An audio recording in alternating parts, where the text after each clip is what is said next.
Jangan sentuh dia orang.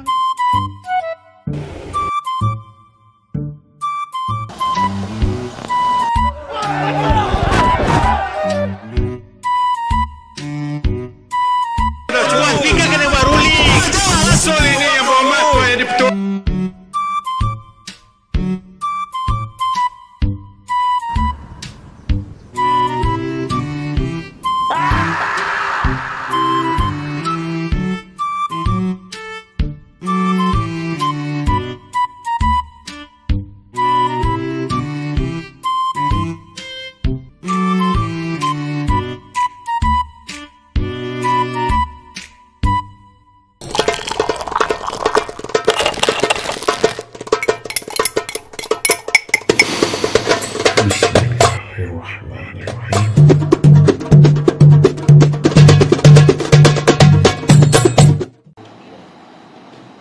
Bismillahirrahmanirrahim. Assalamualaikum warahmatullahi wabarakatuh.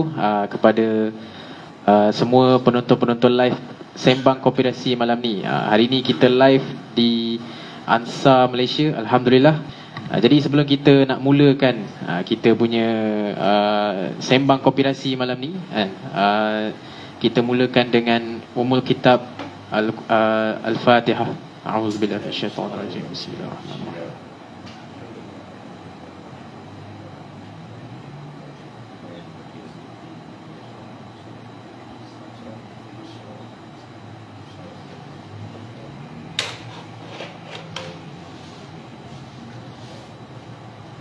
Baik, Alhamdulillah.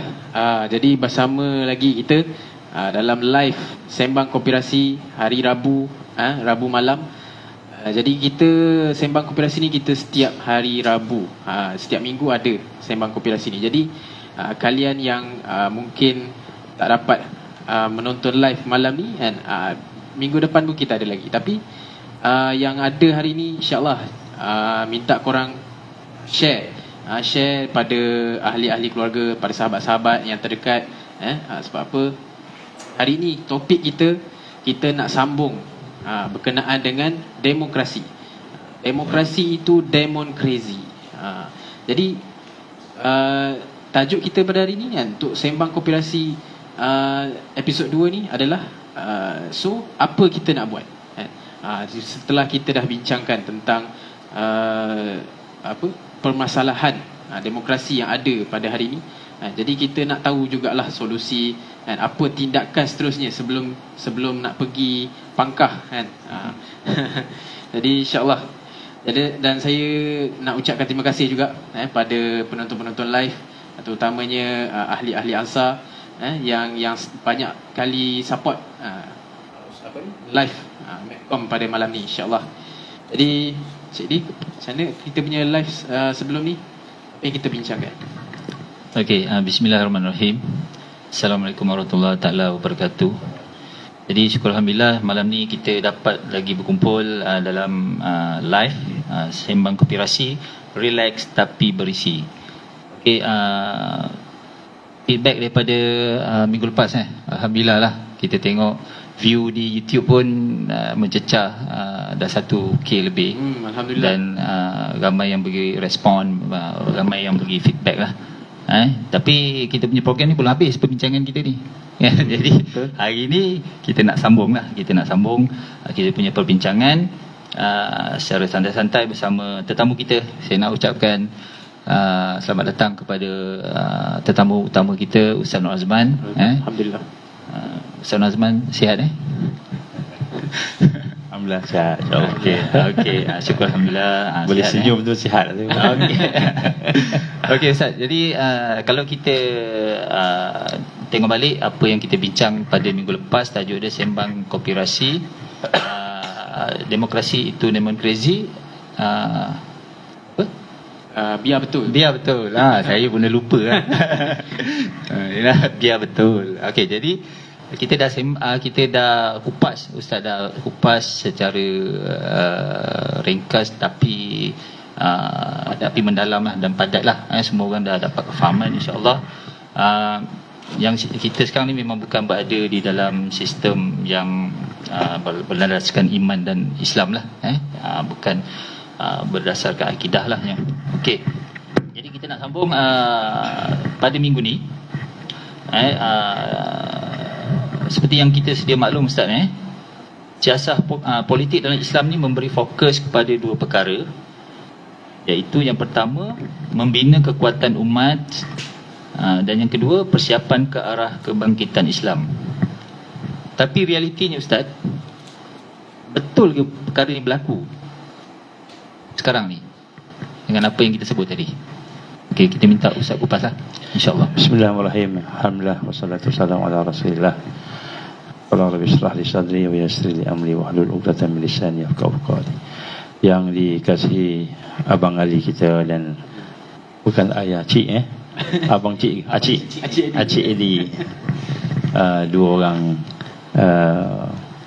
orang kuat kita lah insya-Allah dalam program bukan konspirasi, koopirasi Jadi insya-Allah pada malam ni macam yang disebut tadi, kita dah bincang pasal berkenaan dengan demokrasi, demonstrasi, biar betul Jadi pada hari ni kita tengok sambung sikit. Jadi soalan tadi, siasat Islam yang kita dah bincang sebelum ni ialah untuk membina kekuatan umat dan juga mempersiapkan umat supaya umat tu boleh bangkitlah Tetapi apa yang berlaku pada hari ini, yang pertama sekali yang penting sekali, kita kena sedar, kena ada kesedaran.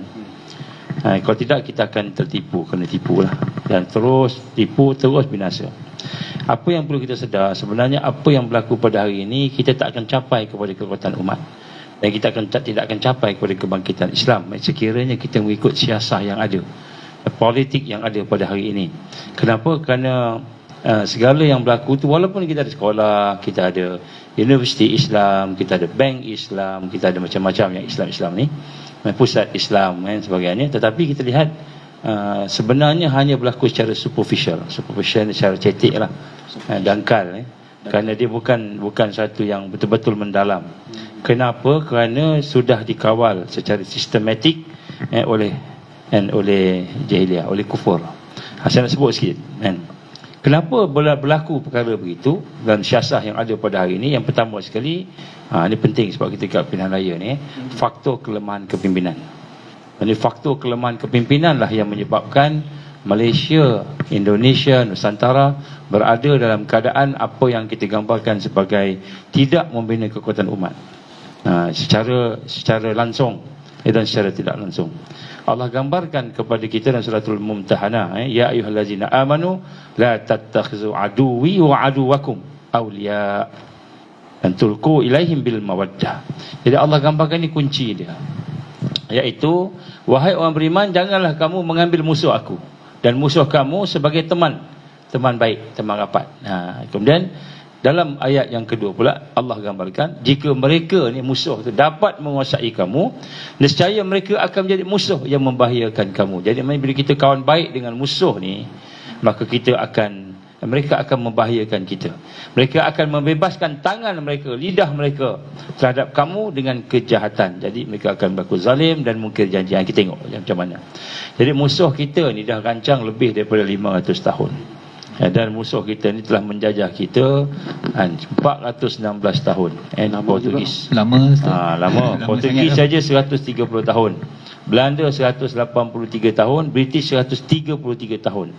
Jadi konon kita sekarang dah merdeka, kononnya kita dah merdeka, tetapi sebenarnya anak negeri kita yang menjadi pemimpin tu, dia sebenarnya langsung tak langsung, dia tahu taklah tahu, rupanya puppet, boneka. Jadi boneka. Sebab apa? Dididik oleh Barat, ditajuk oleh Barat.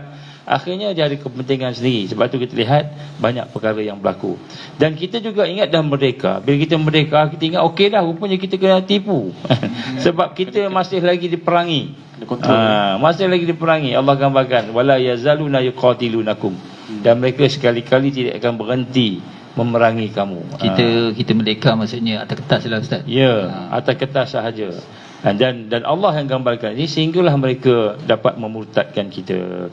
Kita tengok saya bacakan sikit sejarah. Kita tengok orang muda kena tahu ni, orang muda ni. Yang pertama sekali, mula-mula pakatan jahat Freemason berlaku di negara kita ini pada tahun 1786. Panas. 1786 kan, kira 236 tahun yang lepas. Jadi kita sebut tadi 500 tahun tu masa Portugis, masa semua tu. Yang zaman kita ni kira 236 tahun yang lepas, macam mana Sultan Kedah, Sultan Kedah yang merupakan pada masa itu antara pemegang empire lah, empire Kedah lama lah kita kata gitu, telah memberikan Penang, Pulau Pinang kepada British.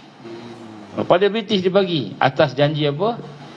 British akan jaga keselamatan Kedah. Francis Light Francis Light. Jadi kita lihat masa itu Francis Light telah pujuk Sultan Kedah, dan Sultan Kedah terima. Ini kesalahan pertama, kesalahan fatal lah. Daripada Sultan Kedah memberikan kepada Penang kepada British dengan janji British akan jaga keamanan, Siam tak attack dan sebagainya. Maka British telah mengisytiharkan Pulau Pinang sebagai Prince of Wales Island, Pulau Prince of Wales. Jadi dia isytiharkan macam itu. Dan daripada situ mereka merangka 50 tahun perancangan. Jadi Iblis ni memang suka 50 tahun, suka 100 tahun. Dan untuk membentuk penjajahan tanah Melayu. Ini British dia bermula dengan situ.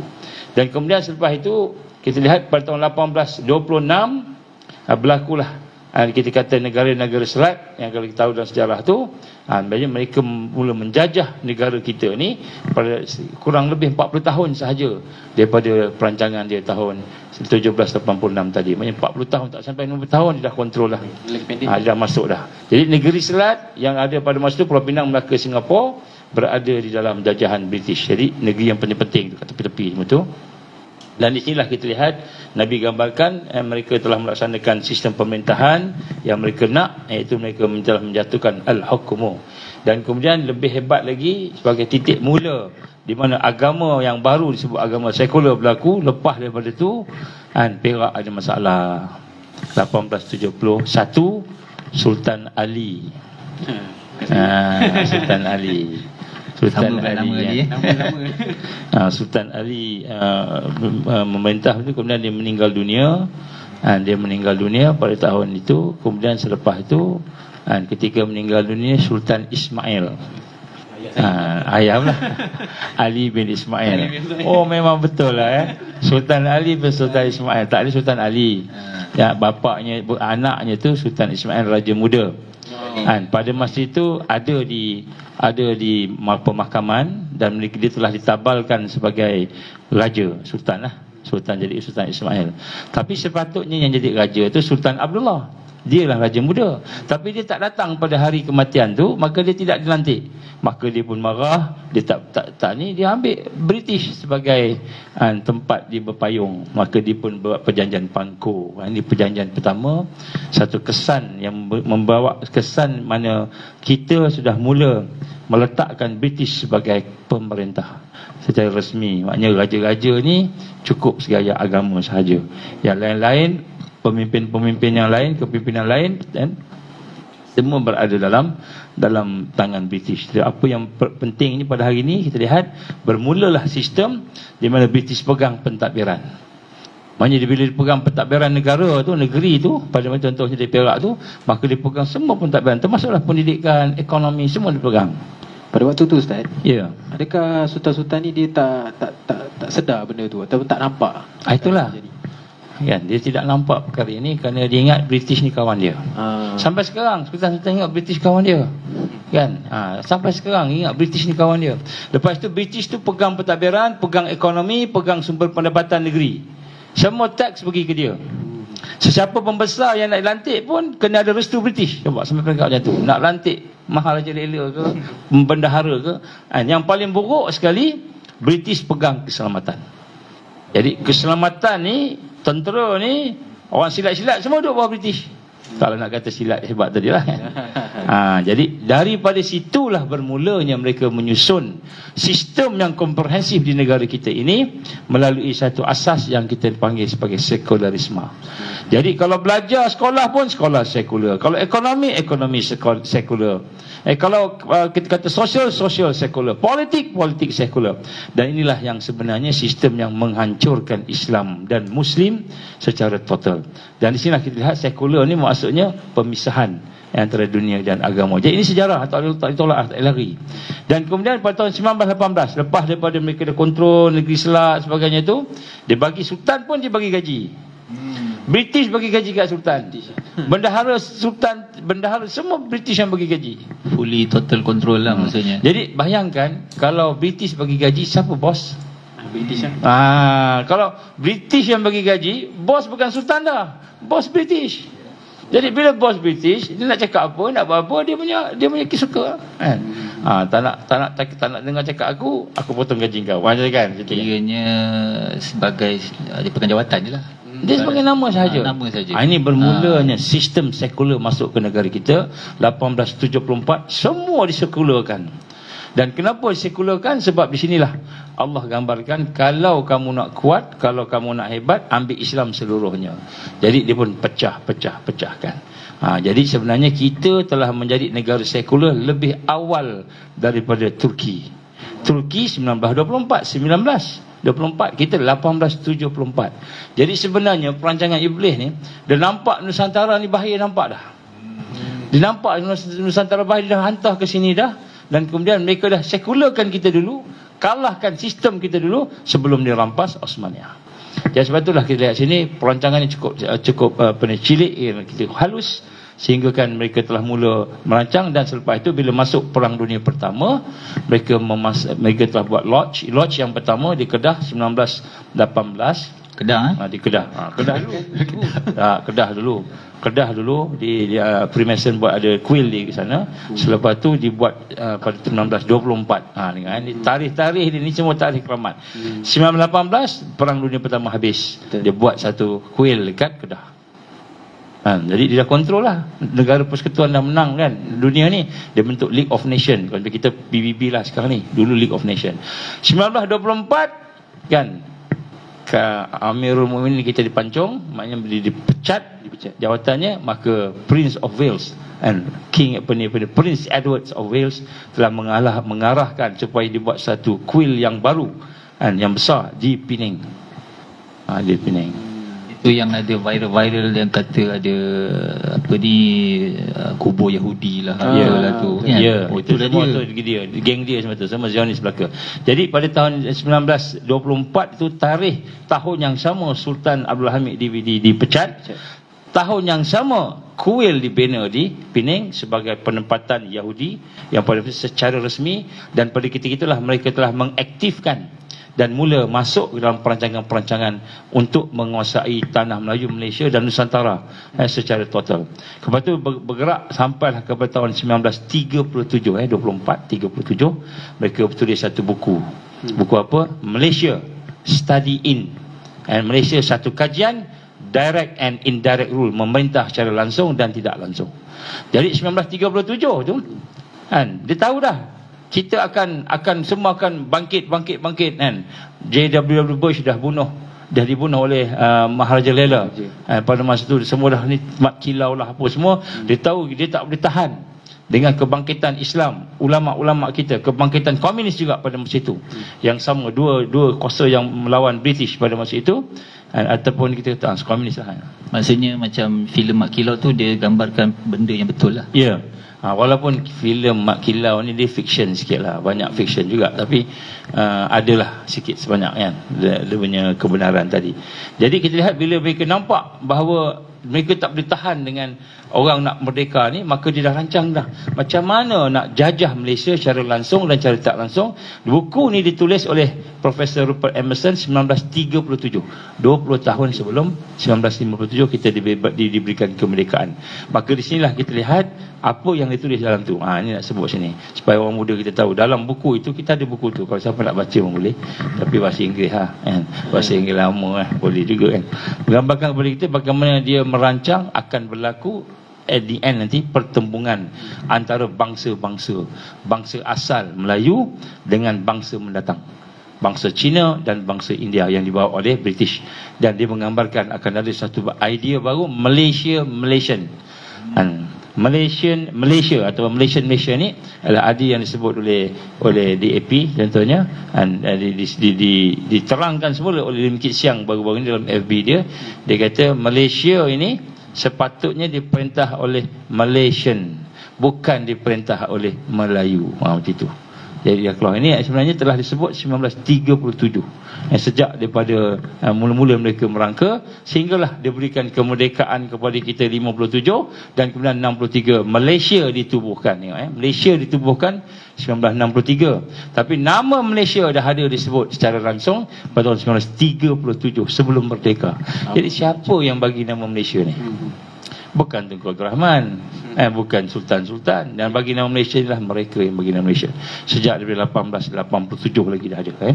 Baik, jadi kita lihat sekular mula berjalan, dan bila sekular berjalan, maka masa tu macam mana kita nak bentuk kekuatan umat, macam mana kita nak bentuk kebangkitan umat? Pasal sekular dah berjalan kan. Kalau ada pemimpin pun, pemimpin yang kelepeh lah kita panggil kan, kelepeh, tak ada apa-apa lah, penakut kan. Pemimpin penakut, dia berani cakap je. Kata apa nama dia kata, jihad yang paling besar ialah apabila bercakap pada pemimpin yang zalim. Adalah orang cakap begitu kan. Betul, saya dengar. Tak payah sebutlah siapa, tapi dia boleh cakap tak boleh lebih tu. Cakap lebih ni tak boleh. Tak boleh. Yang tahu je. Tahu je. Baik. Jadi maknanya sebab itulah disebut sini siasah yang ada pada hari ini dia berasal dari sejarah. Sejarah ini dia dah bentuk dah berakar umbi dah. Sekular itu dah masuk dalam kehidupan kita, sehingga hari ini kita pun bersikap macam itu. Contohnya kita lihat semayang, kita rasa semayang ni tak boleh nak bawa ke dalam majlis-majlis yang betul ke yang resmi ke apa. Kita pisah-pisahkan. Ini adalah perkara yang berlaku lah. Jadi sebab itulah bila sekular berjalan, kita tak boleh ikat diri kita dengan Allah, dengan akhirat, maka pendidikan pun jadi terpisah daripada Islam, terpisah daripada akhirat, terpisah daripada tauhid Allah. Sistem ekonomi pun sama, sehingga kita terpaksa buat pula produk-produk yang interest free kita kata, dan riba kan, maknanya sistem perbankan Islam kan. Apa salah buat sistem Islam terus? Betul. Ekonomi Islam, dan kita punya negara kita Islam sebagai agama resmi persekutuan Islam. Kenapa, apa salah kita buat terus sistem Islam? Dah terbukti sistem Islam ni terbaik. Amerika pun dia kata, pengkaji kita, sistem Islam terbaik. Masih lagi kita guna liberal kapitalis, menggunakan sistem riba interest. Nak pinjam mesti ada interest. Sistem Baitul Mal lah tak berjalan sangat dan sebagainya. Jadi inilah oleh kerana sekular asas dasar yang telah diletakkan tadi pada sejak daripada tahun 1786 tadi dan sebelum tu lagi sebenarnya, maka kita tak boleh siasah yang ada ini takkan, kecuali kita kembali balik kepada sunnah Rasulullah SAW, baru boleh insya-Allah. Maksudnya Ustaz, tadi yang kita kata tentang Islam tu, dia sekadar ibadat je lah kan. Dalam sistem macam mana ada yang bank Islam apa semua, sebab kita tahu mereka dah hadkan, dah limitkan Islam tu hanya pada ibadah. Tapi dalam sistem macam mana mereka mula nak masuk bank Islam? Mereka terpaksa sebab orang mula sedar. Takkanlah kita ambil riba ni, tak nak ambil riba. Orang dah mula dah, sistem bank dah mula tak ni kan. Jadi ada di kalangan intelek kita, pakar-pakar kita ni, kita boleh buat sistem Islam. Maka dibuat sistem Islam di atas asas sistem liberal kapitalis yang ada riba. Jadi maknanya patutnya sistem Islam sebagai dasar. Maknanya Islam ni dasarnya apa? Dia mesti ada kaitan dengan takwa, kaitan dengan Allah, akhirat, kaitan dengan keadilan. Macam sistem riba sekarang kan. Kita buat pinjaman dengan bank Islam, dengan kita buat pinjaman dengan bank konvensional yang biasa. Katalah Bank of China katakan. Bank of China dengan Bank Islam. Sistem Islam ni akadnya sahaja yang berbeza. Hak ni tak sama, sistem lebih kurang, malahan lebih kita kata apa? Lebih zalim sistem perbankan Islam. Wallahu alam. Insya-Allah. Okey, terima kasih Ustaz. Jadi kita saudara Ali untuk soalan yang seterusnya. Okey. Jadi berkaitan dengan ancaman lah Ustaz. Sekarang ni kita tahu kemelut politik sekarang ni kan, yang membuatkan yang jadi satu ancaman sebenarnya pada rakyat ni kan. Apa solusi untuk kita nak hadapi ancaman-ancaman yang datang daripada ahli politik itu, parti-parti yang ada sekarang ni, daripada ahli politik tu. Baik, kita cuba tengok kemelut ni apa. Apa maksud kemelut? Kemelut ni maknanya sesuatu yang genting, sesuatu yang bahaya. Itu kemelut. Dan kemelut yang berlaku dalam negara kita ni bukan politik saja, tapi macam-macam. Ekonomi pun ada masalah, sosio budaya pun ada masalah, pendidikan pun ada masalah. Kan macam hari ini timbul isu Cikgu Fadli ke apa? Fadli Saleh kan. Dia kata ada masalah. Jadi dan sebagainya. Jadi sebenarnya umat Islam hari ini berhadapan dengan masalah kemelut yang genting, yang bahaya. Termasuklah juga politik. Dan sebab itu kita lihat gini, kenapa kita berhadapan dengan kemelut itu? Kita akan tengok dulu dari sumber dia, punca dia tadi kan. Yang pertama sekali ialah kerana kita dikuasai oleh sistem orang yang bukan Islam, kufar. Sistem yang ada secara menyeluruh ini tadi asalnya sekular, bukan asalnya iman, bukan asalnya mentauhidkan Allah. Jadi mungkin kita nampak ini hidup kita aman, kita selamat, boleh makan, boleh kerja, tak ada macam mana dekat negara Middle East, dekat Yaman ke kena bom dengan Saudi, dekat Syria kena tembak dengan ISIS, kan, dekat Bosnia kena serang dengan Serbia. Jadi kita lihat hari ini kat Ukraine bergaduh dengan Rusia. Kita patut bersyukur kita aman. Jadi mungkin kita nampak aman, damai, selamat, sihat, tapi hakikatnya sebenarnya kita ni sedang dikuasai oleh sistem yang berasaskan kepada kekafiran, kufar. Yang mana siapa yang menjadi pengasas tadi? Yahudi, Nasara dan juga orang-orang yang di barat, yang mana mereka ini sebenarnya adalah merupakan orang yang tak suka kepada al-Islam. Jadi sebab itulah pertama sekali akibat daripada itu, kemelut tadi itu, kerana kita telah dikuasai dalam semua aspek. Contohnya pemikiran, ketenteraan, tentera, kesukanan, sosial budaya, dan akhirnya yang paling hebat sekali akidah. Jadi bila kita berada dalam keadaan itu, tak kira politician ke, dia seorang engineer ke, dia semua dia akan berhadapan dengan kemelut yang sama kerana asas kepada sistem tadi itu. Contoh, saya beri contoh, pemimpin politik. Ini tengok politik kan. Pemimpin politik ni majoriti lah, kalau kita tak cakap semua, mungkin marah lah cakap semua 100% kan. 99% ke 90% ke ikutlah kan. Majoriti pemimpin yang ada tidak ada prinsip. Mereka tak ada prinsip. Tidak ada prinsip perjuangan yang benar, yang sebenar kan. Nampak hebat dekat parlimen, cakap gini, cakap gitu kan. Kadang-kadang bertengkir. Kalau Ustaz cakap macam ni, penyokong pemimpin tu ngamuk. Tak apa, biar dia mengamuk. Saya nak dedahkan apa yang sepatutnya kita faham kan. Jadi tak apalah, nilai lah kan. Jadi yang pertama sekali, semua pemimpin tak ada prinsip. Kenapa tak semualah? Tak semualah. Tidak ada prinsip. Kenapa? Bila bertentangan dengan kepentingan dirinya, dia lompat parti. Apa prinsip dia? Lompat parti ni, lompat parti tu kan. Agak-agak dia tak suka dengan orang ni, dia pergi lompat sana kan. Jadi banyaklah kata-kata yang melompat. Dulu yang mengetuai dulu Ibrahim Ali lah tersebutlah nama dia, semua orang tahu pun ya. Ibrahim Ali antara orang yang melompat, raja lompat kata disebut. Lepas tu seorang termasuklah Menteri Kanan kita Azmin Ali pun sama lompat juga daripada PKR kan. Ada yang lompat daripada UMNO, ada yang lompat daripada PKR, ada yang lompat daripada berbagai-bagai lah. Daripada PAS ada lompat tak? Ada ramai ke? Ada sekarang ni, mudah-mudah ada kan. Jadi kita lihat yang pertama, pemimpin politik tak ada prinsip. Dia boleh lompat senang-senang. Bila berlawan dengan dia punya prinsip, dia punya kepentingan diri dia, maka dia akan lompat. Terpaksa buat akta lompat. Terpaksa buat akta lompat. Nak masuk parlimen, jangan jadi katak. Itu akta lompat. Jadi itu dari sudut individu kepimpinan. Dari sudut parti pun sama juga. Kelompok-kelompok parti politik ni tak jujur. Ada masa berjanji dengan pasukan ni, kita buat muafakat kan.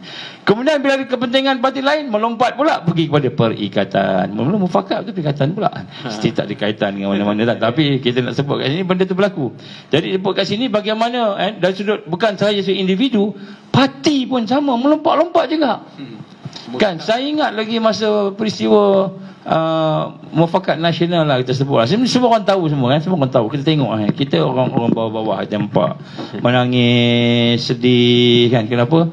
Sebelum ni tak pernah sama-sama satu duduk sebelah-sebelah. Sebelum ni maki hamun sampai peringkat ada yang kafirkan, sampai peringkat imam dua, sampai peringkat ceraikan isteri, sampai peringkat sembelih tak boleh makan sembelih orang ni. Macam-macam begitulah dulu. Tapi setelah itu bersatu sama-sama. Kita sama-sama Islam, kita sama-sama Melayu. Ijtihad ijtihad kita ni, perbezaan kita ni, khilaf kita ni pada ijtihad siasi. Jadi taklah sampai kafir dan kufur. Jadi masing-masing berpelukkan. Yang UMNO nyanyikan lagu PAS, yang PAS nyanyikan lagu UMNO.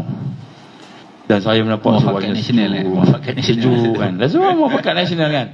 Jadi apabila sampai satu peringkat pula, oh tak boleh. Tak boleh. Seolah-olahnya kita nampak ini boleh melompat-lompat macam itu. Padahal perjanjian-perjanjian telah dimertai. Dan di sinilah kita lihat kadang-kadang seolah-olahnya akhlak Muslim itu tidak ada. Seolah-olahnya adat Melayu itu tidak bermakna. Jadi pemimpin-pemimpin yang berpakat-pakat boleh bincang. Hari ini mungkin dengan Perikatan Nasional, esok dengan Barisan Nasional pula.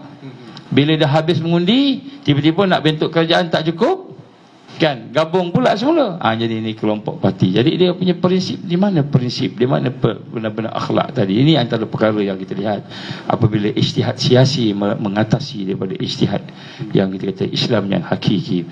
Jadi sebab itulah yang pertama. Yang kemudian pemimpin yang lain pula bersekongkol dengan musuh. Nampak baik, nampak Islam, baca bismillah, baca alhamdulillah, nampak pergi sembahyang, dia baca khutbah, nampak dia boleh berceramah, cakap dengan cakap yang baik, dia kata saya pun Muslim juga, dia kata cakap begitu kan.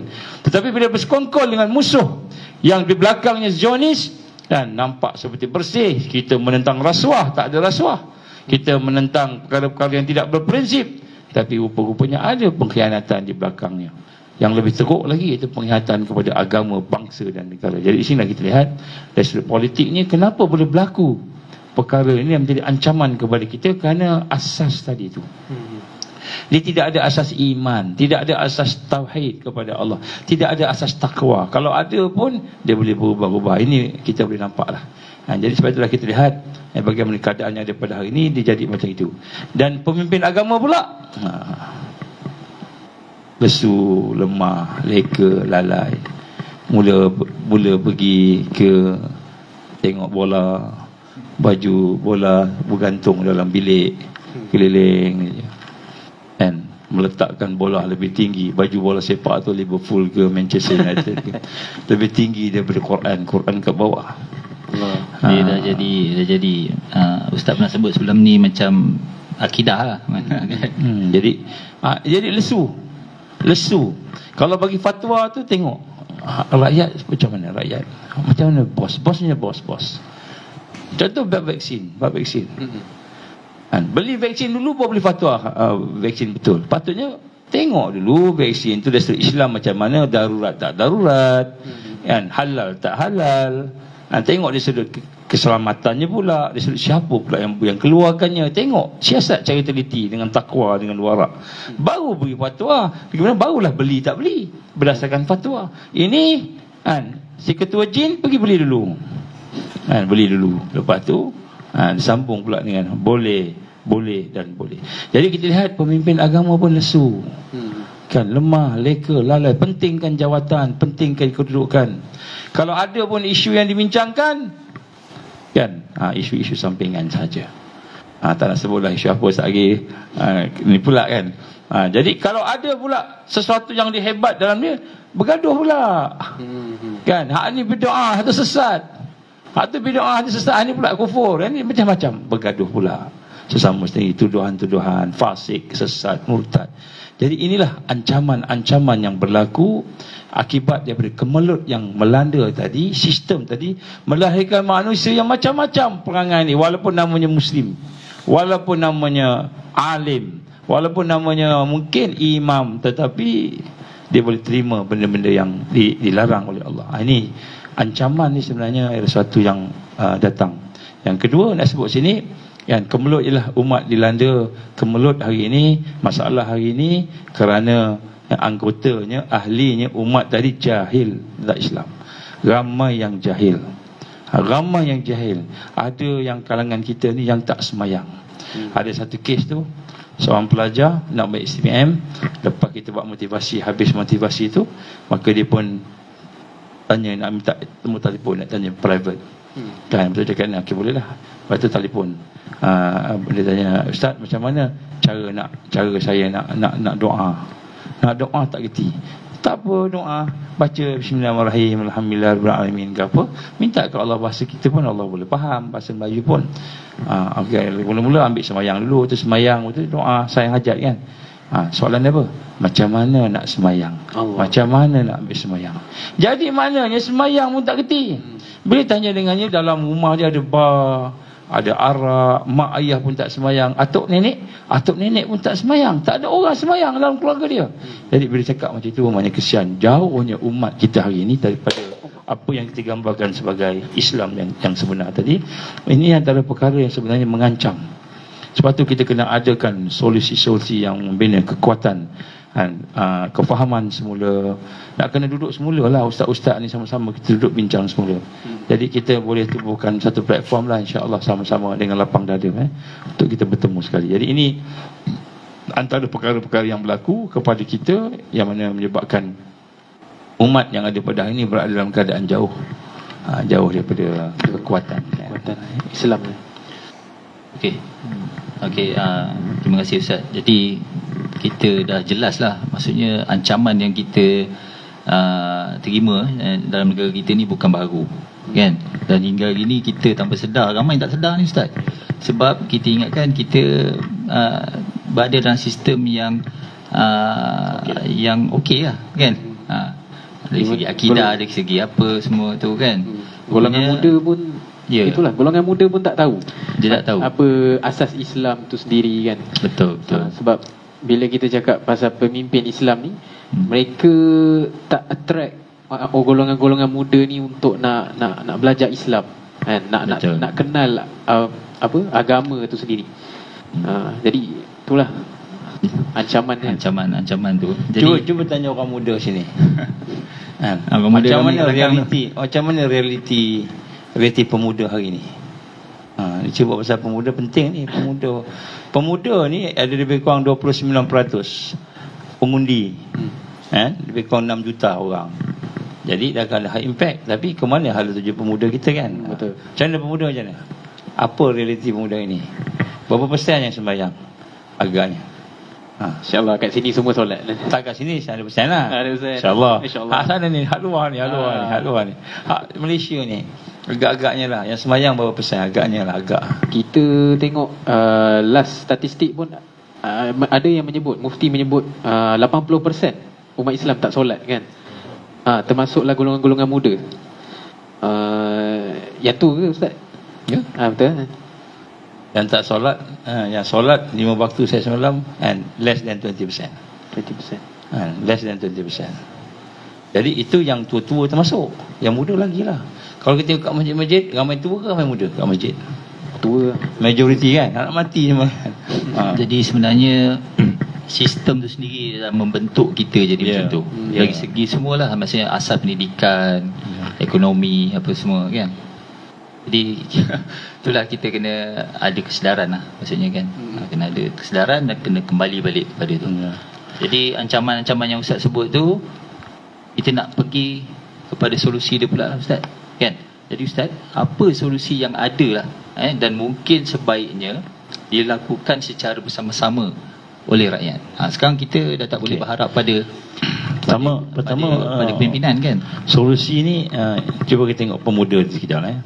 Pemuda ni apa? Sebab saya tekankan pemuda ni sebab kalau boleh benda ni yang kita bincang sampai ke pemuda. Saya baca sikit, saya buat nota. Saya tulis apa yang ingat tadi. Pemuda yang pertama, idealismenya tinggi, betul? Dia nak capai sesuatu perfect, kan? Yang kedua, tenaganya juga tinggi, tenaganya kuat, kan? Walaupun badannya boncit, perutnya tak kata siapa, kan? Tapi dia kalau naik gunung tu, setakat gunung tahan, tak ada masalah. Kemudian kekuatan bergerak aktif. Pemuda ni aktif. Dia kalau pemuda yang tidur je, itu bukan pemuda, dia jadi tua lah. Jadi dia aktif, dia bergerak, dia bukan jadi tidur. Kalau tidur itu bukan pemuda. Jadi pemuda ini pun banyak yang tidur. Kemudian kekuatan untuk nak merubah, itu pemuda sifat dia juga. Dia boleh merubah. Orang tua tu jangan harap lah, kan? Orang tua tu jangan harap. Takban dia kata, letih. Kemudian tenaganya banyak. Kreativiti dia tinggi. Dan antaranya sifat ingin tahu. Betul. Ini apa ni, kan? Ni siapa cakap ni? Tak pernah dengar pun, kan? Baik. Jadi hari ni masalah kita pemuda ni, yang dengan kekuatan tersebut tadi tu, banyak ditujukan kepada sukan. Betul. Hiburan, konsert kan. Video game, benda-benda yang lara lah, melalaikan kan. Movie kan. Kalau sukan pula bukan sukan sebarang ni, yang ekstrim. Betul. Kan, yang ekstrim. Video pula video yang mencabar ataupun yang mencabar ataupun yang tercabar. Dia macam Adam lah, dia naik motor dia suka pakai 360 tu. Kemudian movie pula macam-macam jenis movie kan. Jadi kita fokus pemuda hari ni pada keseronokan, kepada artis kan.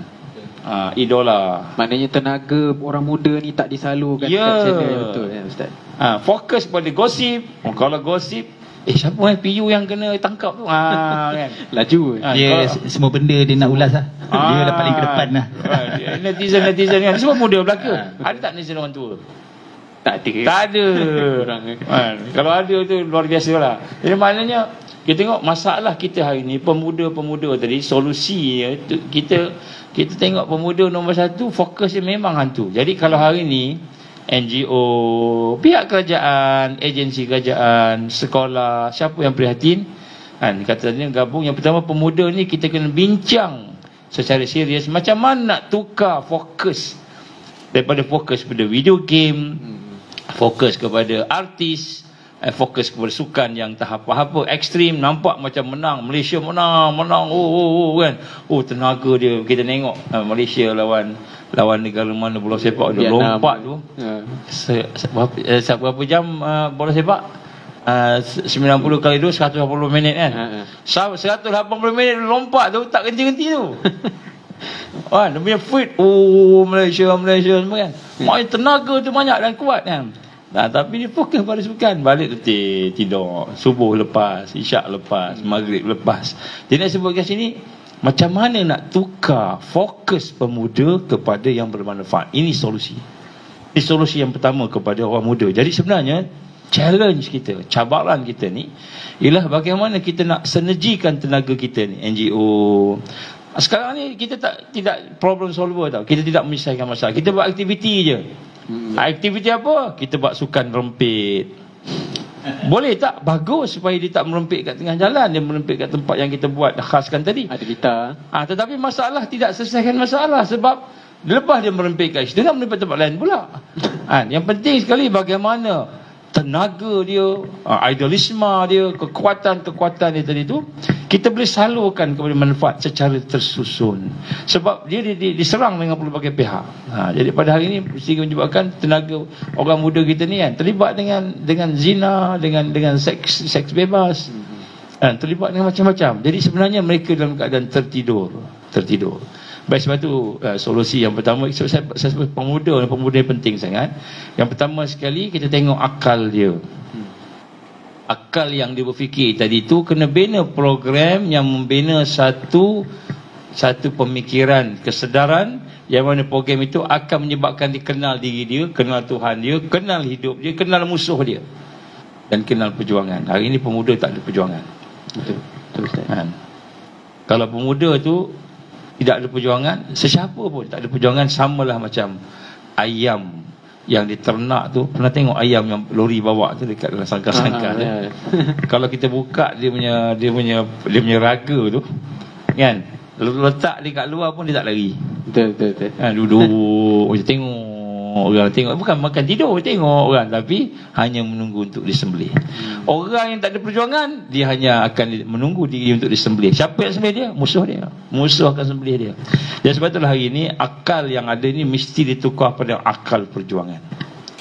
Jadi ubah pemuda, jom berjuang. Jom kita hidup dengan sebagai orang yang ada kewibawaan, ada kemuliaan. Ini trend pemuda yang harus kita buat. Jadi pemuda Ansar kena fikir macam ni. Kan, kena fikir macam ni. Dia tak boleh buat program je, mari kita kita bikers. Bikers kita pergi ronda sana, ronda sini, ronda. Semua seronok lah. Dapat minyak free. Kan, lepas tu undilah Barisan Nasional, undilah PKR atau PH kan. Sekarang ni lah. Jadi kita kata, wah kita dah buat dah program-program untuk pemuda. Tapi program setakat buat seronok-seronok, itu adalah hanya sekadar kita kata meletakkan dia di dalam satu tempat sembelih dia. Jadi sebab tu program yang pertama sekali, akal kita itu perlu dihidupkan dengan perjuangan. Jadi sekarang ni mereka berjuang juga, tapi berjuang dalam video, dalam game. Berjuang juga. Lawan bola, lawan dengan Jerman lah, dengan mana lah, tak kira lah. Kan, berjuang juga, tapi berjuang untuk dia nak berkhayal. Dengan dadahnya, dengan apa. Jadi kita nak bawa perjuangan yang sebenar. Daripada main game, mari kita pergi masuk hutan. Buat apa masuk hutan? Hidup survival. Cara, macam mana cara hidup yang boleh asasi kembali kepada gerakan yang fizikal. Macam mana nak survival ekonomi kita. Kena ajak dia orang. Sekali-sekali hantar dia orang ke pusat-pusat apa ni, camp pelarian ni. Camp pelarian. Camp pelarian. Bangsa-bangsa banjir ajak pergi sana kan, tunjuk. Bagi nampak realiti tu kan Ustaz. Satu pertama akal, yang kedua jiwa dia. Pemuda ni jiwanya lemah, badan hebat, sado, dengan dia punya perut ada 6 pack, 7 pack kan. Ada punya 1 pack, tapi pack yang keras kan. Jadi tapi sebenarnya jiwanya lemah, jiwanya rendah. Ni pemuda kita jiwanya rendah. Jadi jiwa pemuda ni perlu dikenalkan semula dengan Al-Quran, perlu dikenalkan dengan Allah, tolong menolong, hidupkan tolong menolong. Sebab tu kita kena buat projek macam mana nak jadikan pemuda ni sayang menyayangi antara satu sama lain. Bukan sayang menyayangi untuk nak buat kan, benda-benda yang mengarut-ngarut ni kan. Mana program yang ada tarbiyah lah kan. Yang ada tarbiyah ni. Jadi sebenarnya program-program tu ada dah. Cuma tu sikit nak menyerulah, kalau boleh insya-Allah siapa yang berminat, NGO ke, perseorangan ke, mari sama-sama kita bincang insya-Allah. Ansar akan develop program-program untuk pemuda. Kita akan develop. Kita ada Mr. Adam yang pakar bahagian diving. Kita akan ajak diving keluar daripada main video game. Daripada video game baik kita diving. Diving kat mana? Pulau Besar kan? Kat Pulau Besar. Daripada seberang pantai Sirin tu berenang sampai ke Pulau Besar. Siapa paling cepat sampai kan? Kalau tak ada kekuatan yang betul-betul, hanyut kan? Jadi ini buat betul. Kita buat berkuda, ajak berkuda daripada naik motor. Kita buat program naik kuda liar je kan. Macam mana yang ada dekat mana tu? Dekat Spanyol ke kat mana kan? Naik kuda liar kan. Kita cari kuda yang liar seekor. Sebagainya. Naik. Contohlah. Jadi bawa dia rasa challenge. Tapi pada masa yang sama kita mendidik mereka supaya mereka faham kuda ni sebahagian daripada makhluk Allah. Jadi dia duduk dengan motor. Motor ni tak hidup. Motor tak ada jiwa, tapi kuda ada jiwa. Dia ada motor, tak ada roh kan. Tak ada roh, kuda je. Kita hajak, mari kita naik kuda. Saya sekarang ni sukan berkuda, lumba kuda, bukan lumba motor, lumba kuda. Contoh. Jadi kita bincang tentang bagaimana nak menghidupkan jiwa-jiwa pemuda supaya tinggi dan ada perjuangan. Jangan sekadar kita sibukkan dia dengan kehidupan yang. Kemudian yang satu lagi solusi ialah kita kena faham bahawa mereka perlukan kepada kehidupan ekonomi. InsyaAllah kita akan buat sama-sama satu rangkaian. Sekarang ni contohnya Grab, apa lagi satu lagi tu? Yang jenis juga Grab, Food Panda dan sebagainya kan. Jadi dia bukan dibuat oleh orang kita lah, orang Islam. Dia buat orang lain. Jadi saya dengar ada komplain daripada orang yang terlibat dengan food delivery ni.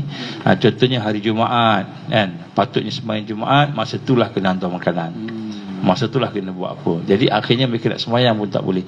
Kenapa? Kalau hantar makanan masa tu, dia punya ganjarannya tinggi, dia punya bonus dia tinggi, dia punya gajinya tinggi contohnya kan. Jadi ada juga yang sampai peringkat dia nak hantar benda yang halal saja, tiba-tiba yang tak halal pun, babi pun ada, arak pun ada. Jadi mereka menyusun dengan cara yang tak. Jadi kita nak kena buat satu sistem yang lebih baik daripada Grab, lebih baik daripada Food Panda ataupun yang mana-mana yang bukan Islam sebenarnya, bukan kita ni. So kita create satu sistem yang kita punya yang boleh, yang insya-Allah dah ada dah sebenarnya, cuma kita nak ajaklah sahabat-sahabat kita ni. InsyaAllah tak lama lagi kita akan buat satu yang delivery system networking tadi. Ini akan develop. Ni contoh ekonomi. Kita kena develop ekonomi. Dan Alhamdulillah kita pun ada usahakan ladang rakyat sekarang. Kita nak mulakan lah insya-Allah ladang rakyat. Siapa yang berminat untuk ladang, tapi pemuda ni susah sikit lah ladang ni. Untuk nak ni kan. Jadi kita akan buat perkara-perkara yang demikian lah. Maknanya semua bawah Ansar. Ansar kita di Ansar insya-Allah kita ada planning untuk nak buat itu, dan kita akan bergabung lah. Kalau ada NGO lain nak sama, ataupun ada orang-orang yang individu nak sama sekali, kita nak tackle supaya pemuda ni fokusnya kepada hiburan, fokusnya kepada video game, pada sukan dan sebagainya, yang melalaikan tadi kepada fokus perjuangan. Kita nak ajak berjuang. Kalau betul-betul berjuang sungguh-sungguh. Daripada kita naik motor je, kita naik kuda contoh-contoh kan. Daripada kita buat sesuatu yang biasa, kita buat sesuatu yang membina skill kita.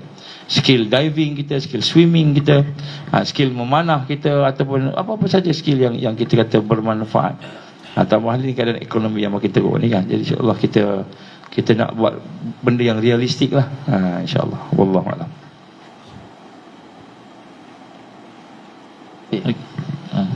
Okey, Ali nak teruskan pada soalan yang seterusnya. Jadi solusi itu dah ada kan. Jadi mungkin pelaksanaan solusi. Ali boleh ni pelaksanaan solusi mungkin ada soalan pada Ustaz berkenaan dengan pelaksanaan solusi kita dah sebut, tapi pelaksanaan itu mungkin apa yang kita ni. Betul Cik. So jadi solusi ni lah kan, kita tahulah realitinya kan, yang kita nampak ancaman hari ni kan, dan kita dah faham ada solusi. Bukan tak ada solusi, ada solusi, terutamanya lah untuk semualah, maknanya bukan sahaja untuk orang muda kan, maknanya keseluruhannya.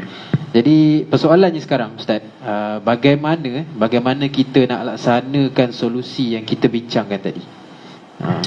Baik, kunci solusinya ialah Allah firman dalam Quran surah Al-Anfal ayat 60, wa'idul lahum mastata'tum min quwwah.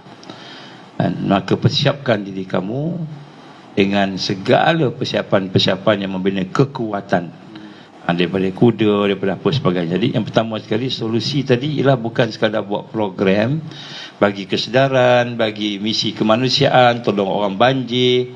Kita bukan sekadar kita buat program aktiviti kemanusiaan biasa, tetapi dalam usaha kita untuk membina kekuatan tadi, mestilah kita susun.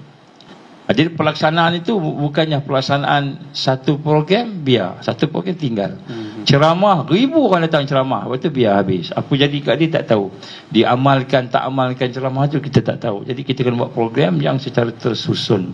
Daripada membina kesedaran, memberi ilmu, membina kepahaman, dan akhirnya sampai peringkat penghayatan. Dan kemudian dia pula mendokong pergi sampaikan kepada orang lain. Jadi sebab itulah sebenarnya dia memerlukan kepada satu perancangan untuk melaksanakan modus operandi ini. Maka yang pertama sekali saya nak menyerulah kepada semua sahabat-sahabat kita, sahabiah kita yang ada di luar sana, untuk sama-sama kita bergabung tenaga, bergabung fikiran, untuk kita melaksanakan semua perkara secara kita kata apa, secara sinergi. Secara sinergi supaya kita boleh bersama-sama. Itu yang pertama. Yang kedua, kita nak kena manfaatkan apa sahaja yang ada di hadapan kita ini, iaitu yang pertama yang kita nampak sikit antaranya adalah masalah. Kita akan berhadapan dengan masalah. Apa masalah? Kita baca sikitlah apa masalah. Antaranya halangan-halangan kita, cabaran-cabaran kita akan berhadapan dengan economic catastrophe. Kita akan berhadapan dengan bencana ekonomi. Kita akan berhadapan dengan climate change. Kita akan berhadapan dengan bencana cuaca. Kita akan berhadapan dengan famine. Famine apa? Kebuluran. Ya Ustaz, apa yang Ustaz sebut tu, ramai yang majoriti yang anggap benda tu benda ni betul ke akan berlaku. Dia tak nampak. Dia ingatkan dunia akan jadi seperti biasa, aman, normal, kan. Jadi ini kerajaan dah umum lah. Tu maksudnya dia bukan konspirasi lah, dia bukan, kerajaan dah umum lah, dia realiti lah. Economic catastrophe dah umum dah pun. Dan sekarang ni pun kita lihat harga ringgit jatuh teruk kan, harga ringgit kita jatuh teruk kan, banding dengan US ke sebagainya kan. Dan kita juga dapati ramai yang mula menganggur. Ekonomi kan. Maksudnya mula je pandemik tu, dia dah mula pandemik tu kan. Jadi apa yang kita sebut sini sebenarnya apa yang kerajaan dah sebut dah. Climate change kan. Ada yang kata bersedialah untuk banjir, bersedialah untuk tsunami, bersedialah untuk kan. Kemudian bila berlaku yang itu, berlaku famine, berlaku kebuluran. Kemudian begitu juga akan berlaku masalah manufacturing, perusahaan untuk kita menghasilkan makanan, menghasilkan keperluan-keperluan asas akan terberhenti. Sekarang dah ada dah import dan contoh perang nuklear Ukraine dengan Rusia. Ukraine Rusia ni pengeluar gandum nombor 1, nombor 2 dunia. Jadi bila dia perang, ada masalah gandum tak? Mesti ada masalahnya kan. Contoh, jadi kita akan berhadapan kesusahan daripada sudut, dan akhirnya kalau Allah izin berlaku peperangan yang besar, maka akan berlaku pula migration, perpindahan, berlaku pelarian. Jadi ini semua ini akan berlaku, benda-benda ini akan menyebabkan society collapse. Masyarakat akan jatuh. Sekarang pun di Europe memang berlaku kan pelarian pelarian, bankrupt, muflis. Kan, bukan peringkat individu, peringkat syarikat, peringkat negara. Ada negara yang dah bankrupt kan. Jadi kita lihat semua halangan-halangan ini, semua masalah-masalah ini sebenarnya kita kata sebagai satu bencana di sisi manusia, tetapi di sisi Islam dia merupakan satu opportunity, peluang. Setiap bencana yang ada kita nak tukar jadi kepada peluang. Kenapa peluang? Kerana kan Allah Taala menggambarkan kita supaya sentiasa bersifat positif dalam semua aspek. Maka pemuda-pemuda ni dan juga orang tua pun sama. Kita nak ajak supaya mereka ni melihat realiti yang ada ni. Kita kata tadi bencana-bencana itu sebagai satu yang real. Contohnya kan, kalau kita petik hari ni, siapa yang tak ada kerja bagi mesej kan, berapa ribu, berapa ratus ribu, mungkin juta, mungkin 3 juta tak ada kerja. Siapa yang tak ada makanan, kita buat survey ni, mungkin kita boleh minta pemuda Ansar buat survey kan tentang universiti, pelajar universiti yang tak ada makanan, ramai kan. Jadi bila kita tengok, kita ajak dia berfikir ini semua adalah merupakan bencana-bencana, kesusahan-kesusahan yang ada, dan kita nak mengambil peluang, menukarkan daripada kesusahan, bencana kepada opportunity. Inilah yang Rasul SAW ajar kita. Kan? Kenapa Rasul SAW? Yang pertama sekali, apa pun bencana mesti ada hikmah.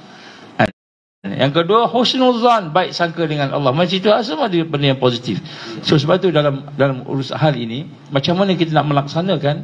Yang pertama sekali, setelah kita kumpulkan mereka yang ada kekuatan tadi, ada mungkin pemikirannya, jiwanya, dari sudut duitnya, dari sudut tenaganya, sebagainya itu, kemudian kita melihat masalah yang ada pada masyarakat. Ini orang politik tak buat.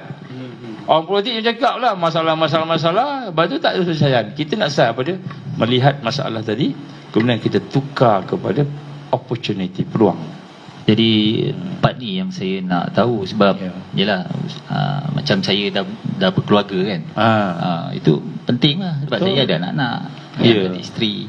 Jadi apa kata, masalah-masalah ni macam mana saya nak nak lalui dan melalui solusi-solusi yang ada. Contoh macam kita kat Gaza, Gaza ni penjara terbuka yang terbesar di dunia. Kan? 360 kurang lebih kilometer dikelilingi oleh tembok yang memenjarakan orang di Gaza. Makanan disekat.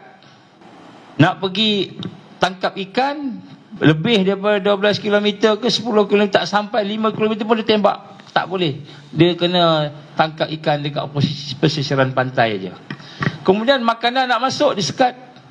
Kan, mereka nak ternak apa, dibom. Hospital antara tempat yang jadi favorite Israel tembak. Jadi akhirnya jadilah Gaza ni penjara yang luar biasa. Dan kemudian bukan sahaja itu, penyakit kanser antara yang tertinggi di Gaza. Kerana dengan sengaja Israel ni menghantar peluru-peluru uranium. Dia tembak peluru tu, bukan peluru saja, dia ada peluru-peluru yang pecah tu, dia keluarkan radiation. Bila meletup, radiation. Jadi kalau tak mati sebab kena peluru pun radiation. Jadi ramai kena kanser. Kalau kena kanser, kita sini kanser seorang satu. Contoh kanser jantung, kanser, dia tak satu orang sampai 3-4 kanser serentak. Tapi macam mana mereka boleh mengatasi perkara tersebut? Islam mengajar, mendidik mereka supaya pertama dekat dengan Allah, dekat dengan Quran, dan itu yang mereka buat. Bila dekat dengan Allah, dekat dengan Quran, maka Allah bukakan kepada mereka itu satu solusi yang hebat menukar masalah menjadi opportunity. Saya bagi satu contoh.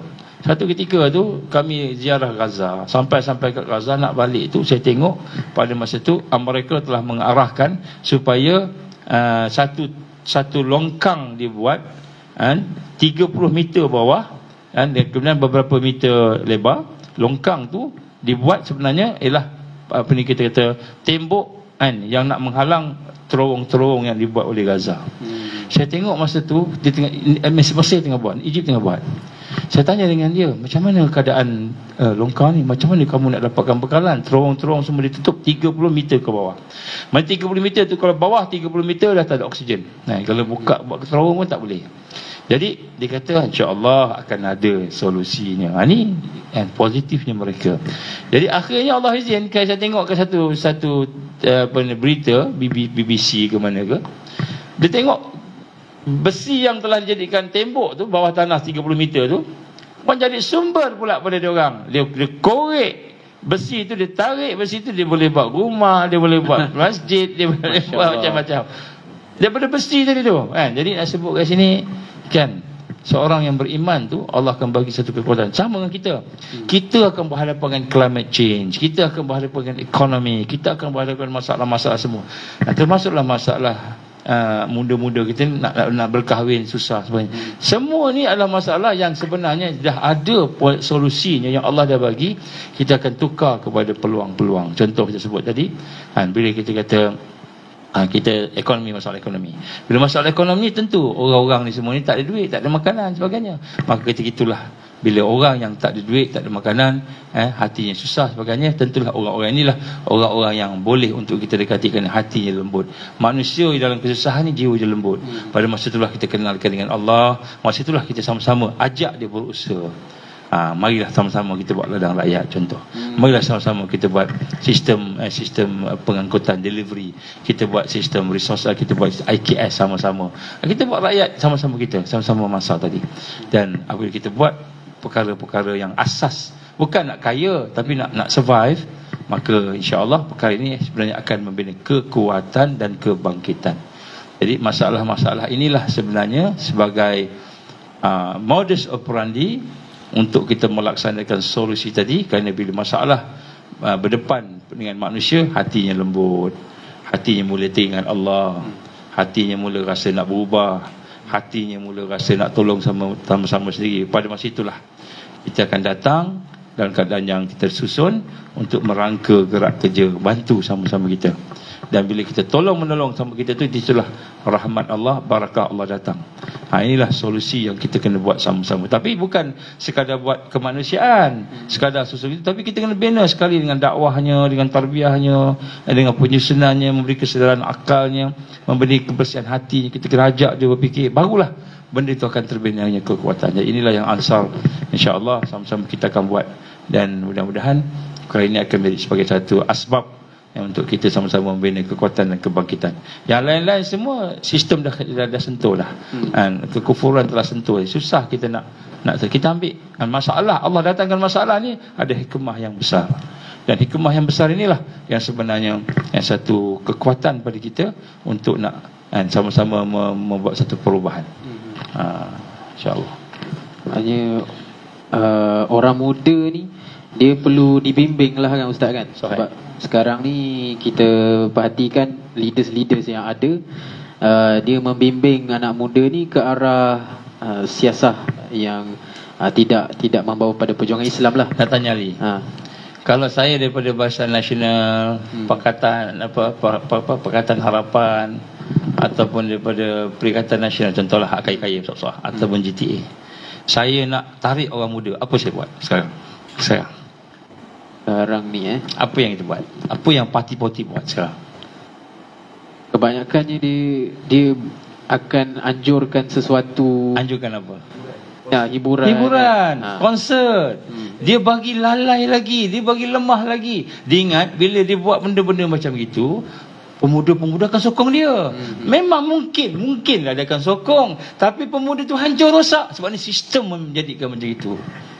Sistem dia tak bina kesedaran, dia tak bina sistem macam mana ekonomi orang tu nak elok balik.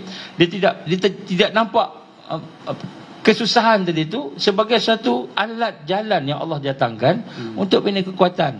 Saya sebelum ni pernah kan, okey kita buat konsert anak muda. Contohnya konsert sekian. Kita bagi minyak semua, seronok kan.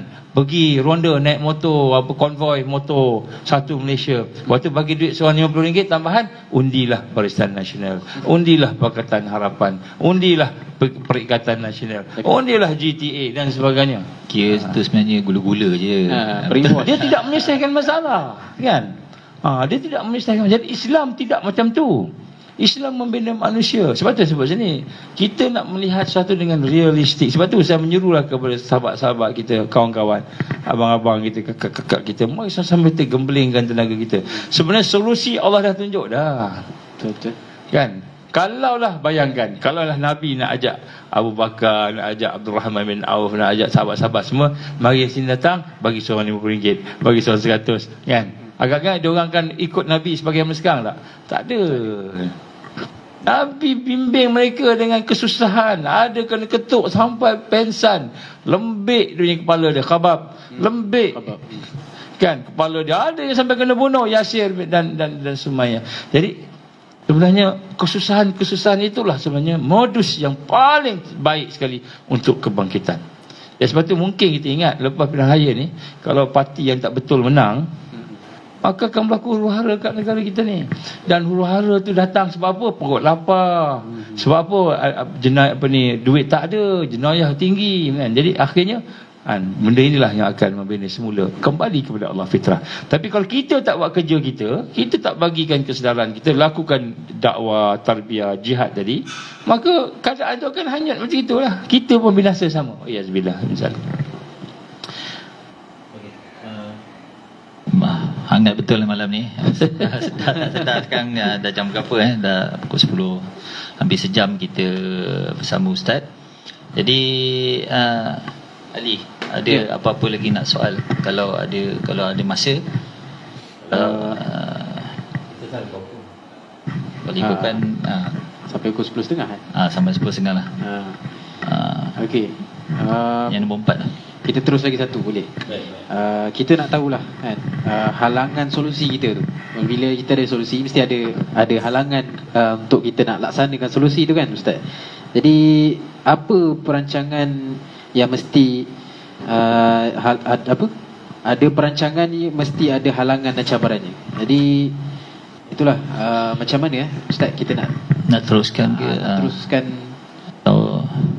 Kalau tak sempat boleh cakap ringkas je. Okey Ustaz. Halangan kan. Halangan nombor 1, kesedaran. Kesedaran yang maknanya macam mana nak sentuh hati siapa-siapa saja yang bergelar manusia dan jin untuk sedar akan hakikat diri dia sebagai hamba Allah dan sedar hakikat dia hidup perlukan berjuang. Kesedaran.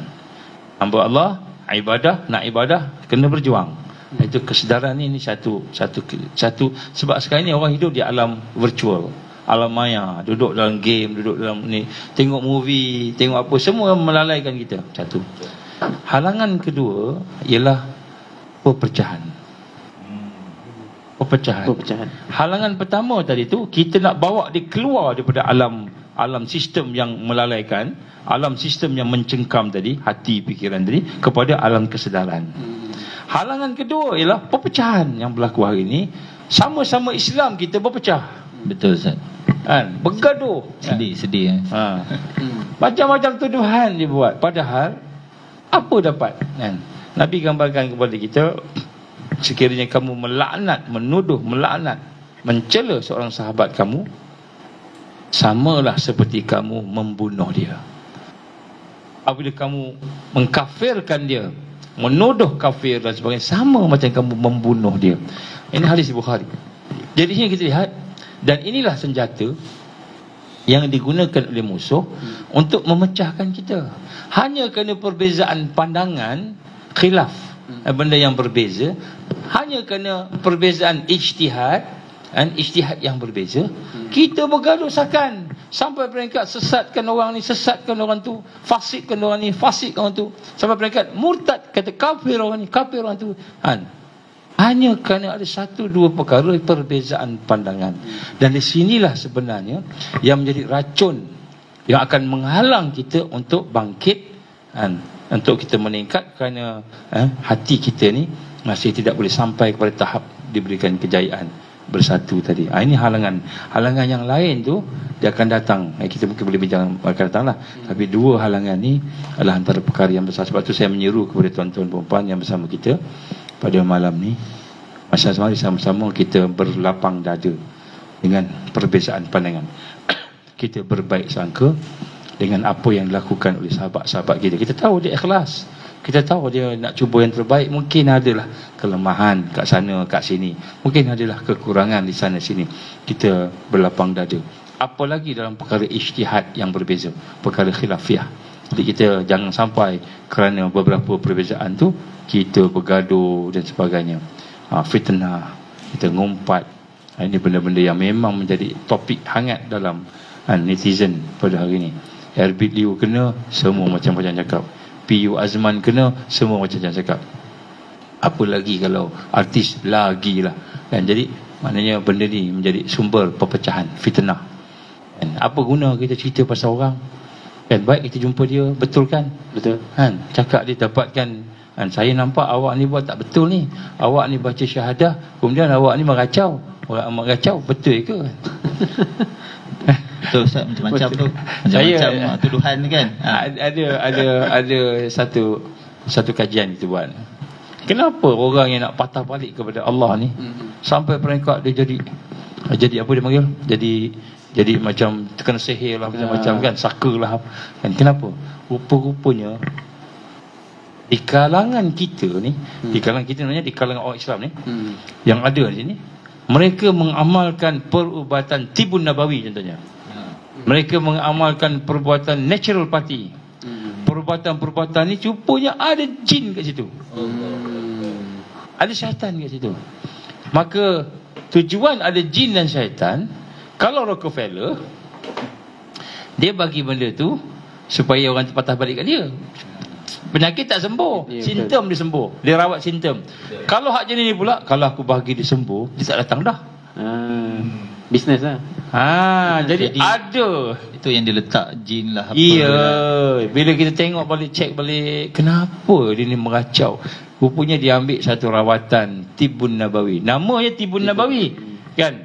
Tibun Nabawi ni sunnah lah kan? Sunnah ni tak berbohong lah kan? Tapi rupanya sunnah tak berbohong, orang berbohong.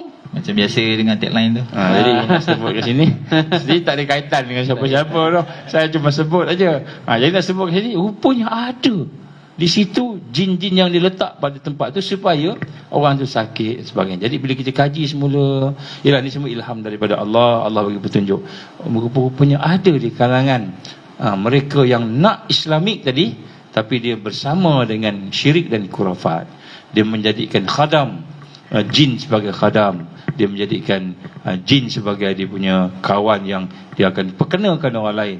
Jin ni memang macam manusia juga, dia jahil juga kan. Jadi bila digunakan begitu, maka menjadi salah. Jadi bila kita tengok balik, dia ni amalan makanan sunnah, dia ni amalkan zikir yang sunnah, Quran baca. Betul. Tapi kenapa kena juga? Rupanya di situ ada tipu daya syaitan, jin. Jadi ini contohlah. Jadi sebab tu kita jangan mudah nak cakap orang ni sesat, tak sesat sebab kadang-kadang kita baca Quran pun jadi apa dia panggil?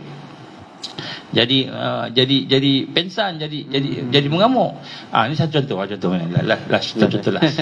Ada seorang ustaz dinama Ustaz Salafi, quote Salafi. Bukan dia Salafi, tapi orang panggil dia Salafi sebab dia nak hadis yang sahih, dia nak semua sahih, dhaif tak mau, dia nak amalkan apa yang Nabi buat je. Kalau Nabi tak buat tak mau kan. Akhir satu ketika dia kita kata mencela berapa orang ustaz yang mengamalkan ruqyah ni kan. Ruqyah dia kata ini semuanya syirik sebagainya. Dan bila dia cakap tu, memang cakap dia tu berapi-api lah kan, macam semangat sangat. Akhirnya bila ada sahabat-sahabat ustaz-ustaz yang Allah izin hatinya bersih tu nampak, kata sebenarnya ada gangguan dekat dia ni. Mari kita pergi. Ini ditunjuk dalam video. Dia bawa pergi jumpa. Assalamualaikum semua, jumpa ustaz tu, bincang-bincang. Ustaz, aku tak nak jumpa dengan kau ni bid'ah, sesat sebagainya. Kau mengamalkan ruqyah yang tak ni. Ustaz, yang saya baca Al-Quran, yang saya baca Fatihah, yang tak ada salah apa. Lepas tu, boleh tak kita berbincang? Bincang. Tak apa, okey, bincanglah, duduk bincang. Kemudian kita macam ni lah, Ustaz baca ayat, dia pun boleh ruqyah juga, tapi style yang sahih ni dia baca Ustaz pada saya kan. Kalau tengok ada kesan apa-apa, kalau saya ni ada jin, saya ni bid'ah lah apa ni, Ustaz baca lah, doa minta kat Allah. Kemudian lepas tu saya baca kat Ustaz pula. Ustaz membaca lah, baca bismillahirrahmanirrahim, tak ada apa kesan. Okay, baik, saya baca kat Ustaz tu. Saya baca ayat Quran, disebut saya akan baca ayat ini, surah ni, sekian saya baca. Dan Ustaz tu lah penghafal Quran. Dia baca, tiba-tiba Ustaz tu bersilat. Dia nak melawan. Hak yang salafi ni bersilat. Kau ni tiba marah. Maka dia bercakap, dia buat tanpa sedar. Jadi rupanya walaupun dia duk amal benda-benda tu, tetapi oleh kerana dia tidak menjaga hatinya tadi, tidak memproses dan mentarbiah tadi, akhirnya jin masuk dalam badan dia tanpa sedar. Dia seorang ustaz. Dan akhirnya dia bersilat. Akhirnya yang kawan-kawan, sahabat-sahabat yang dikatakan bid'ah tadi tu, baca doa, baca Quran, akhirnya menghalau keluar yang jin tadi tu. Ustaz tu mendiam, dia tunduk, dia menangis, minta maaf, ana salah. Jadi tak semestinya kita ni dah beramal dengan benda yang sahih, kita dah ikut semua, tidak ada gangguan syaitan dan jin. Gangguan syaitan dan jin ada, dia boleh ada kalau kita tidak faham macam mana cara nak benar-benar minta pertolongan dengan Allah. Sebab tu kadang-kadang kita kata orang tu sesat, rupanya orang tu tak sesat, tapi tuduhan sesat akan patah balik ke kita kalau kita tidak benar-benar bertaubat kepada Allah Subhanahu Wa Taala. Jadi sebab tu perpecahan ini adalah antara strategi senjata Yahudi dan Dajjal ni yang pertama setelah dia nampak kita ni beriman sebagai itu, untuk nak menghalang kebangkitan, dia nak pecahkan kita. Macam cara lah, sama ada dengan kisah jin setan tadi, ataupun dengan duit ke, ataupun dengan akhlak ke, dengan perkataan, tapi yang dia pecah. Sebab tu halangan yang besar yang kita nak kena, insyaAllah kita akan bincang akan datang ni, solusi yang lebih dalam lagi tentang apa yang berlaku di politik hari ini. Kita lihat bahawa perpecahan di kalangan pejuang Islam adalah merupakan satu perkara yang perlu kita tengok secara serius untuk kita melaksanakan solusi-solusi yang kita gambarkan tadi, insyaAllah. Wallahualam. InsyaAllah. Okey, terima kasih Ustaz. Jadi kita dah tahu realiti yang berlaku, solusi yang boleh diikhtiarkan, pelaksanaan kepada solusi pun kita dah tahulah. Tapi Ustaz, bagaimana agaknya sekiranya jalan solusi kita ini dihalang? Kita dah ada solusi tapi dihalang, ataupun tidak halang-halangan lain dalam melaksanakan solusi ni. Okay, ini soalan panas, tapi tak apalah, memandangkan kita pun dah lebih sejam bersiaran, apa kata kita bawa soalan ni ke minggu hadapan lah. InsyaAllah. Sebab kita pun ada.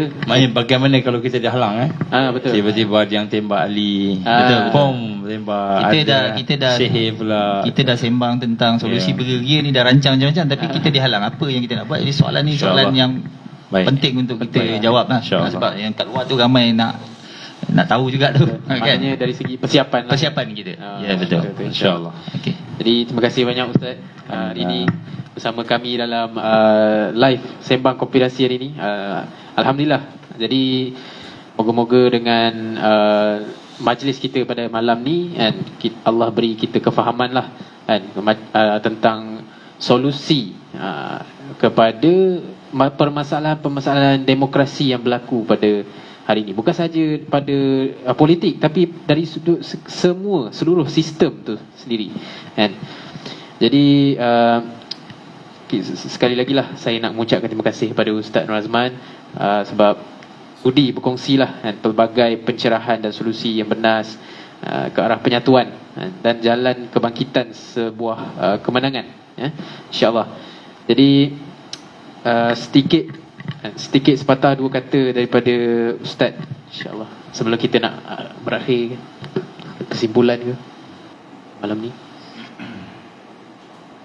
Baik, yang pertama kita kena faham musuh sentiasa menyerang kita dan kita sedang diserang.